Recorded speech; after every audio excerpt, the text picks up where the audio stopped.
Her lawyer dropped his pen.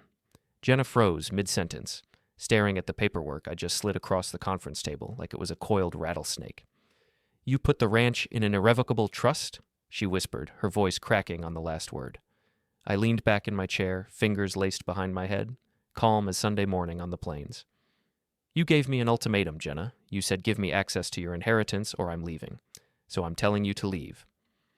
Before we go any further, take a second to subscribe, hit the hype button and like the video. It really helps the channel grow. And tell us in the comments, what would you do in this situation? Her lawyer, some slick downtown type with a $500 haircut, flipped through the documents with trembling hands. His face went from confident to confused to completely defeated in about 30 seconds. Jenna's mouth opened and closed like a trout on a dock. That was the moment she realized I never bluff. But let me back up 6 months, because that's when everything started crumbling, though I didn't see it clearly until later. My name is Keaton Merren. I'm 39 years old, and for the last 12 years I've been working as an electrician and fiber internet technician for a mid-sized service company in Austin, Texas. It's steady work, decent pay, and I'm good at it. I understand systems, how things connect, where the weak points are. Turns out that skill applies to more than just electrical circuits. I grew up on my father's ranch about 2 hours west of Austin. Spent my childhood riding fence lines, fixing equipment, learning to work with my hands. Dad taught me everything practical, nothing fancy. He'd say, "Son, a man who can fix things will never go hungry, and a man who keeps his word will never sleep poorly." I loved that ranch. Still do.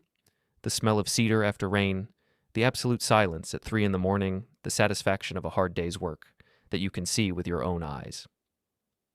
But when I met Jenna 14 years ago, she made it clear that ranch life wasn't for her.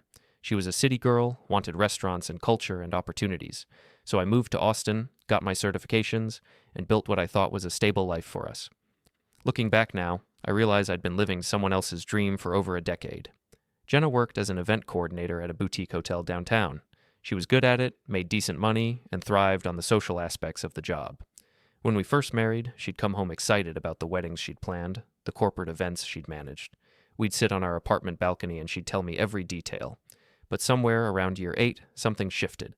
The excitement turned to complaints. I wasn't ambitious enough. I was content with mediocrity. Didn't I want more out of life? Her friends' husbands were managers, entrepreneurs, climbers. What was I? A guy who crawled under houses to run cable. "You're stagnant, Keaton," she'd said one night, not even looking up from her phone. "You've been doing the same thing for years. Don't you want to grow?" I'd wanted to say that growth isn't always about money or titles, that I was thinking about the ranch more and more, about going back, about remembering who I actually was, but I didn't. I just nodded and went to bed. My father passed away 2 years ago, left me the ranch in his will, all 400 acres plus the house and equipment. It was profitable too. Dad had leased most of the land to a solar company, which brought in steady income without much work. The property was worth close to $2 million, maybe more depending on the market. Jenna's eyes had lit up when the lawyer read the will. I saw it, that flash of calculation. She started talking about selling immediately, about what we could do with that money, move to a better neighborhood, get a bigger place, maybe start investing. "It's not for sale," I told her simply. "What do you mean it's not for sale?" "Keaton, we could change our entire lives." "I don't want to change my life. I want to go back to it." She'd laughed like I'd made a joke. But I wasn't joking. I'd been thinking about quitting my job, moving back to the ranch, living the way I was supposed to live. Every day in Austin felt more like wearing someone else's clothes. Too tight, wrong fabric, just uncomfortable. But Jenna kept pushing. Little comments at first, then bigger arguments. Her friends were buying houses. Her boss had just gotten a vacation property. Were we really going to let that ranch just sit there generating minimal income when we could flip it for millions? "That ranch is my heritage," I'd said during one argument. "My grandfather built that house with his own hands." "Your heritage isn't paying our bills, Keaton. Your grandfather is gone. Your father is gone. It's just land." That hurt more than I let on, but I stayed quiet, which was my way. I'd learned young that silence often tells you more than talking ever does. So I watched and listened. Jenna started working later. "Networking events," she'd say. "Important for my career." She'd come home smelling like expensive wine and cologne that wasn't mine. New dresses appeared in her closet. She changed her perfume to something sharp and floral that made my nose itch. I'm not stupid. I'd seen this pattern before with friends, with cousins. The signs were all there, like a faulty circuit throwing sparks before it fails completely. But I needed proof, and more importantly, I needed a plan. 3 months ago, Jenna sat me down at our kitchen table with that look on her face. The one people get when they've rehearsed a speech in their head so many times they've convinced themselves it's reasonable. Keaton, I need access to your inheritance. I set down my coffee. Access. Yes, I need to be on the accounts. I need to be able to make decisions about the property. We're married. What's yours is mine, right? That's how this works. And if I say no? She leaned forward, and her voice dropped to something cold and sharp. Then I'm leaving. I'm serious, Keaton. I can't be with someone who doesn't trust me enough to share his assets. It's insulting. I looked at her for a long moment. Really looked at her. This woman I'd moved to the city for, changed my entire life for, worked 12-hour days for. And I felt nothing but a distant kind of sadness, like watching a storm roll in from miles away. Leave then, I said quietly. She blinked. What? I said leave. If that's your condition, then leave. She laughed, actually laughed. You don't mean that. You're just being stubborn. I'm not being anything. You gave me an ultimatum. I gave you my answer. She stared at me like she was seeing a stranger. Then she shook her head, grabbed her purse, and walked out. Came back 3 hours later like nothing had happened. She thought I'd been bluffing, that I'd cave after thinking about it. But I'd already made my decision. The next morning, I called a lawyer. Not the family attorney who'd handled Dad's estate, but a specialist in asset protection. I laid out the situation simply and asked what my options were. Irrevocable trust, he'd said within 5 minutes. You transfer ownership of the property to the trust, name yourself as the primary beneficiary, and explicitly exclude current and future spouses from any claims. Once it's done, it's done. No one can touch it. Not even you can undo it without the other trustees' agreement. How long does it take? 2 weeks if we move fast. 3 if there are complications. Let's move fast. For the first time in years, I felt like myself again. Like I was making decisions based on what I wanted, what I needed, not what someone else expected from me. It was like taking off a pair of boots that had been 2 sizes too small. I remembered Dad's words, said to me when I was 16 and a neighbor had tried to cheat us on a land deal. Son, never let anyone take what you built with your own hands, and if they try, make sure they understand exactly why that was a mistake. The trust was finalized on a Tuesday afternoon. I signed the papers in the lawyer's office, and he handed me the certificates with a knowing smile. Your wife is going to be very unhappy, he'd said. That's her choice to make. Meanwhile, Jenna was pulling further away. More late nights, more weekend conferences. She'd stopped asking about my day, stopped cooking the Sunday dinners we used to make together. We were roommates who occasionally passed each other in the hallway, nothing more. I didn't confront her, didn't go through her phone or hire a private investigator like people do in movies. I just waited, because people who are hiding something always make mistakes eventually. It's like a bad wire, you know? You can cover it with tape and insulation, but sooner or later it's going to short out. The mistake happened on a Thursday. I got a service call to install a commercial-grade fiber line at a cafe downtown. Small place trying to upgrade their point-of-sale system and public internet. The work order listed the owner as Lux Trellin. I recognized the name immediately because Jenna had mentioned it a few times. Met this entrepreneur named Lux today. Interesting guy. Very ambitious. I showed up at 2 in the afternoon with my equipment. The cafe was one of those trendy spots with exposed brick and overpriced pastries. Lux wasn't there when I arrived, which was fine. I dealt with the manager, a tired-looking woman who just wanted the internet to work. I was finishing up, testing the connection speeds, when I glanced through the front window and saw them. Jenna and Lux sitting at an outdoor table at the cafe across the street. She was leaning close, laughing at something he said, her hand on his arm. He was mid-40s maybe, with carefully styled hair and the kind of casual, expensive clothes that guys wear when they're trying to look like they don't care about clothes. He touched her face. She didn't pull away. A barista walked past me carrying a tray. Boss's girlfriend, she said, noticing where I was looking. She's here like 3 times a week. Honestly, I think he's just using her for connections, you know? She works at that fancy hotel. Huh, I said, keeping my voice neutral. That's interesting. Yeah, Lux is always talking about expanding his business. Wants to open like 5 more locations. Personally, I think he's all talk, but whatever. He tips okay. I finished the job, packed my equipment, and left. Drove home in silence. No anger, no heartbreak. Just a cold, clear certainty settling over me like frost on a windshield. When I got home, there was an email waiting for me. From Jenna's lawyer, the one she'd apparently hired without telling me. a formal request for me to grant Jenna access to the ranch property for the purposes of marital financial stability and shared decision-making. I read it twice, then smiled. The timing couldn't have been better. I scheduled the meeting for the following Tuesday at the lawyer's office downtown. Neutral ground, professional setting. Jenna had been surprised when I agreed so quickly to the meeting, probably thought I was finally caving to her demands. She showed up in a navy dress and heels, looking confident. Her lawyer, a guy named Richard something, had that polished look of someone who wins arguments for a living. They settled into chairs across from me, and Richard opened his briefcase with the efficiency of a man who'd done this 1,000 times. "Mr. Merren, thank you for coming. I think we can resolve this matter quite simply. Your wife has made a reasonable request for joint access to marital assets, specifically the property you inherited from your father. Texas is a community property state, and while inheritance is typically separate property, the law recognizes that." "The property is in an irrevocable trust," I interrupted, sliding the folder across the table. Richard stopped mid-sentence, picked up the folder. His confident expression flickered like a bulb with a loose connection. Jenna leaned forward. "What's he talking about?" Richard was reading fast now, flipping pages, his face going through several shades of pale. "This is dated 3 weeks ago. You established an irrevocable trust naming yourself as primary beneficiary with explicit exclusion clauses for spouses and—" He looked up at me. "This is airtight." "I know," I said calmly. "You can't do this," Jenna said, her voice rising. "That's my asset, too. We're married." "No," Richard said quietly, still reading.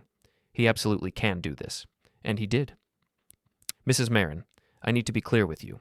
This trust structure means you have no legal claim to this property. None. Not now, not in a divorce, not ever." The silence that followed was beautiful in its completeness. You could have heard a pin drop in the next county. Jenna's face went through shock, confusion, and then settled on fury. "You manipulative piece of trash.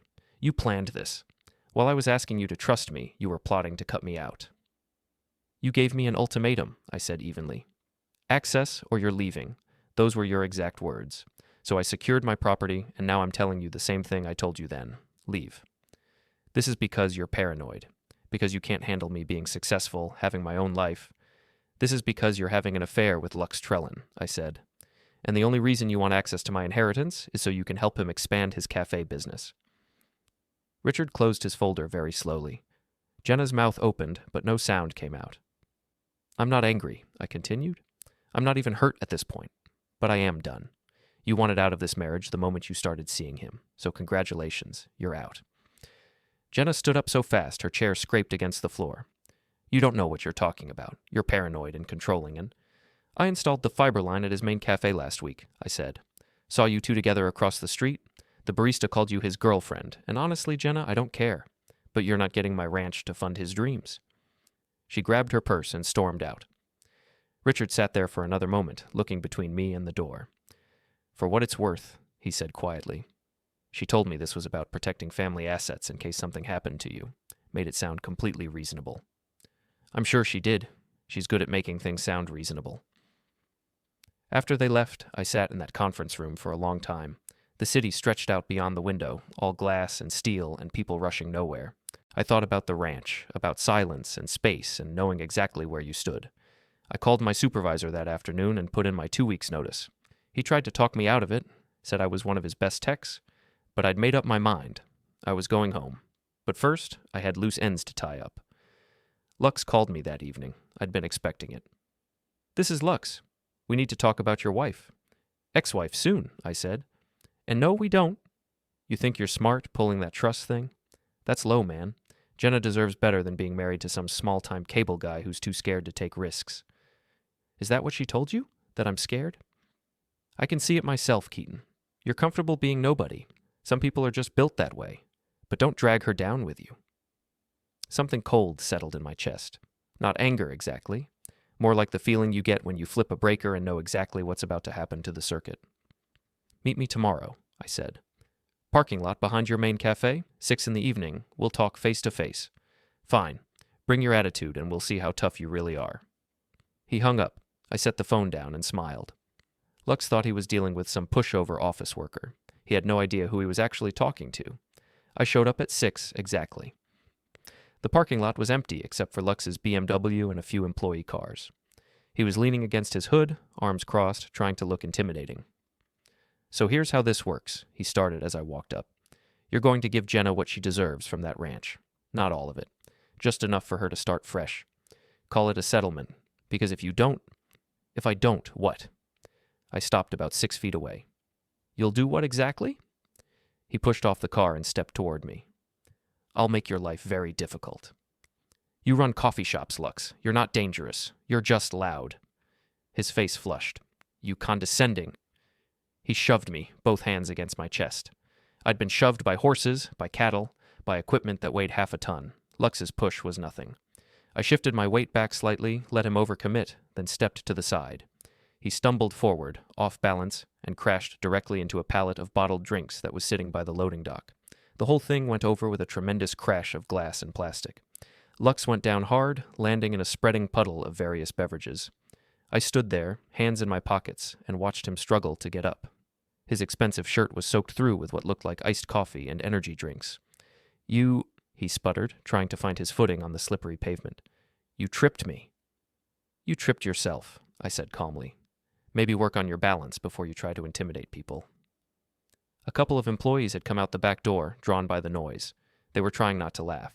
Lux saw them, and his face went from red to purple. "This isn't over," he hissed. "Yeah, it is." I turned and walked back to my truck. As I drove away, I could see him in my rearview mirror, still standing in that puddle, dripping and furious. For a guy who liked to act like a big deal, he looked pretty small right then. But Lux wasn't done. People like him never are. They can't handle being embarrassed. 2 days later, he tried to follow me. I was driving home from a final service call, taking my usual route through downtown. I noticed the BMW 3 cars back, staying close through multiple turns. When I merged onto the highway, he merged too. Amateur mistake. You can't tail someone who knows the city's infrastructure the way I do. I'd installed cable and fiber in half these buildings, knew every alley and service road in a 10-mile radius. I took the exit toward the warehouse district, wound through a series of quick turns, and ducked into a loading area behind a distribution center where I'd done work 6 months prior. Cut my lights and waited.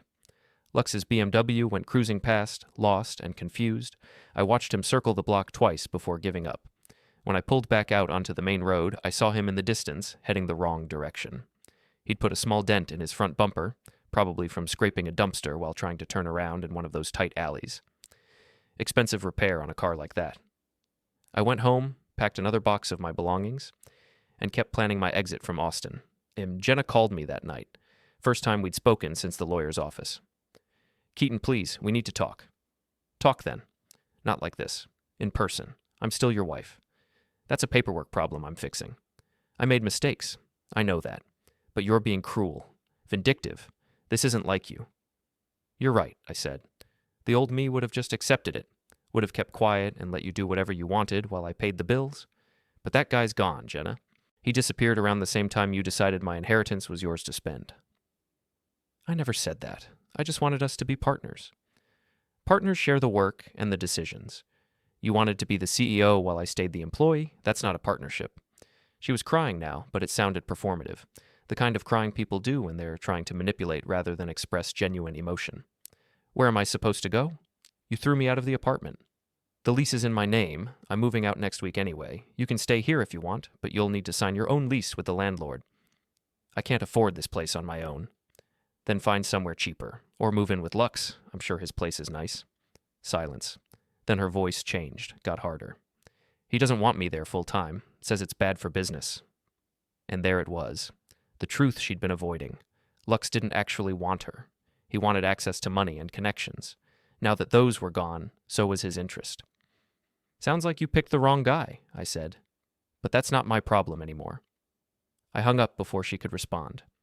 Over the next week, I learned the full scope of what Jenna and Lux had been planning. She'd started the affair almost 6 months before, demanding access to the inheritance. She'd been feeding him information about the ranch, about the solar lease income, about property values. He'd been planning to convince me to sell, use the money to open 5 new cafe locations across Austin and San Antonio, make himself into some kind of coffee entrepreneur.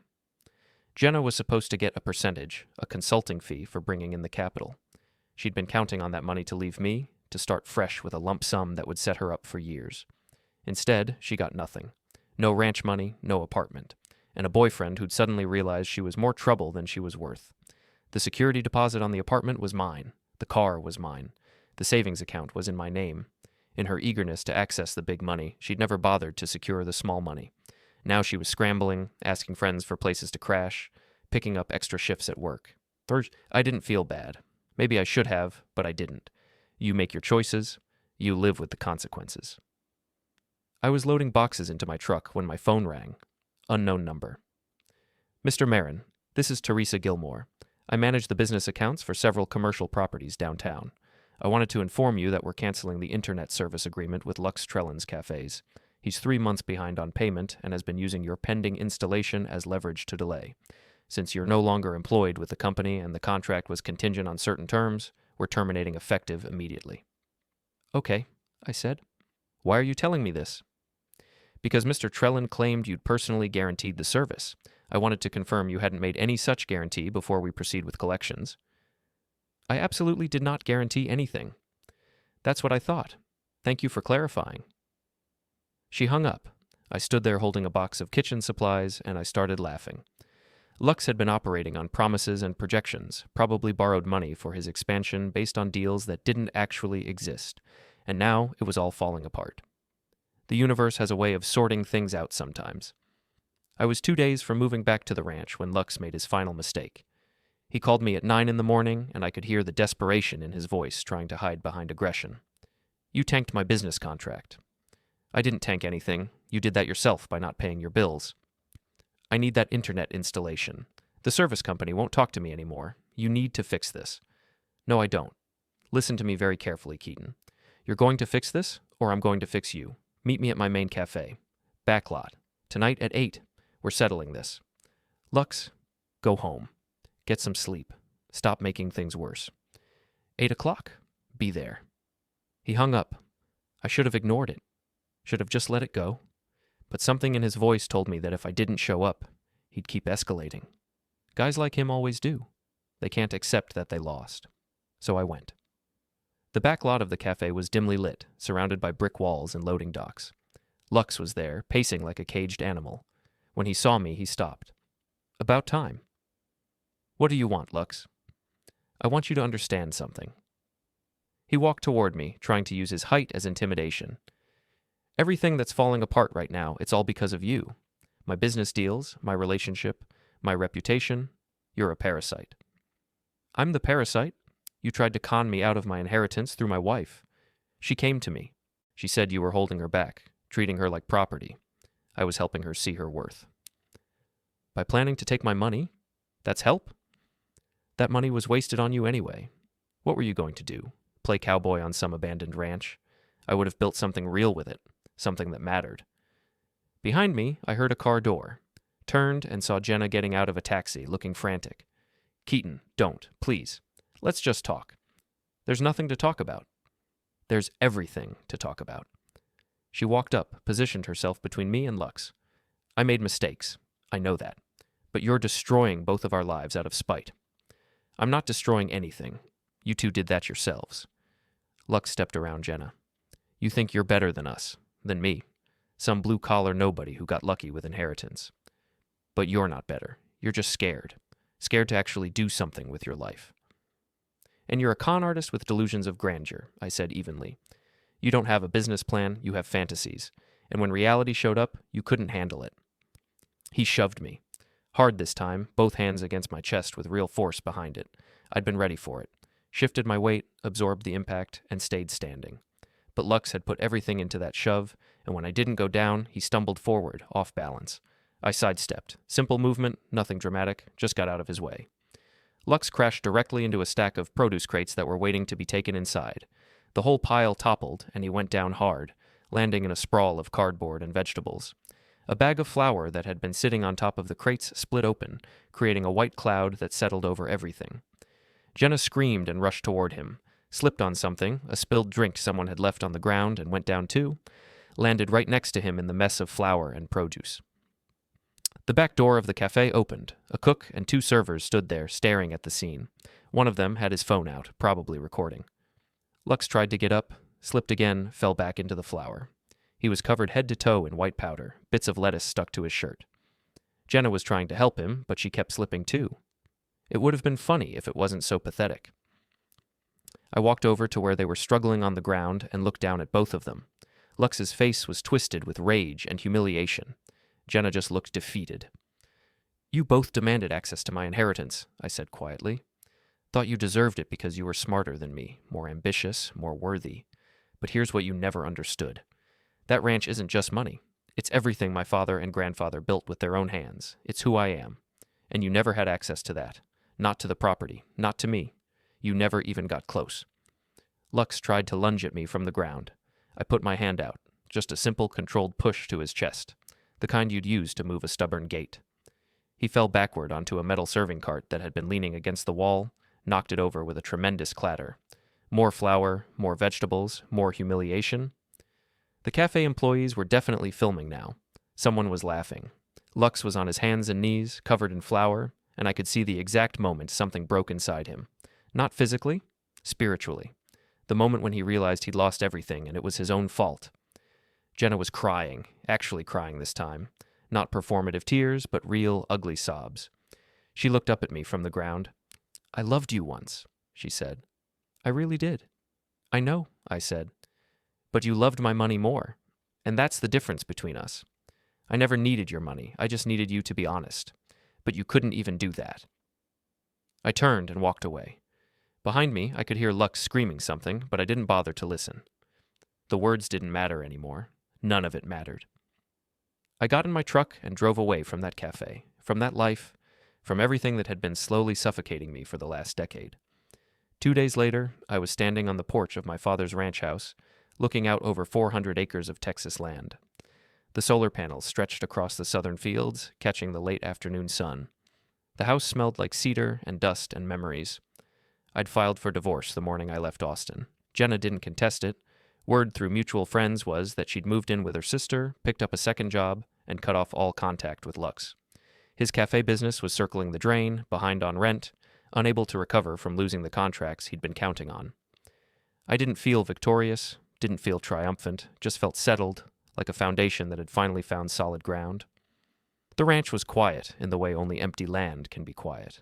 No traffic, no sirens, no neighbors arguing through thin walls, just wind and distance and the occasional call of a hawk. I'd spent my whole adult life trying to be someone I wasn't, trying to fit into a world that never quite fit me, trying to make a marriage work with someone who saw me as a means to an end, but I was done trying, done compromising, done being the quiet guy who let things happen to him.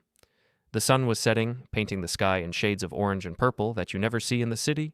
I sat down on the porch steps, my father's porch, and felt something I hadn't felt in years. Peace. Jenna had wanted access to my inheritance. Lux had wanted to use it for his dreams.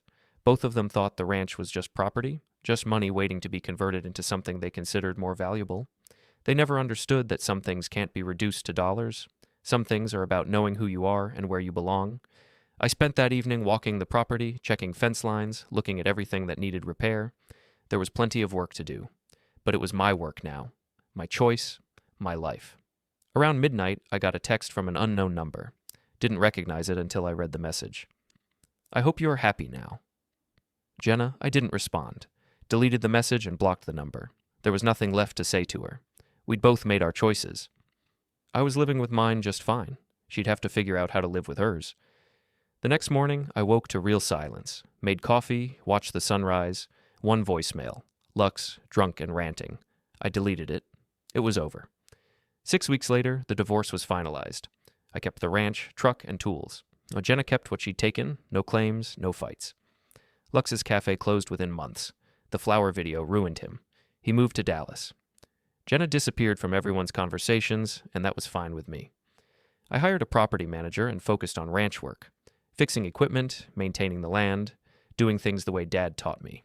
Hard, honest work.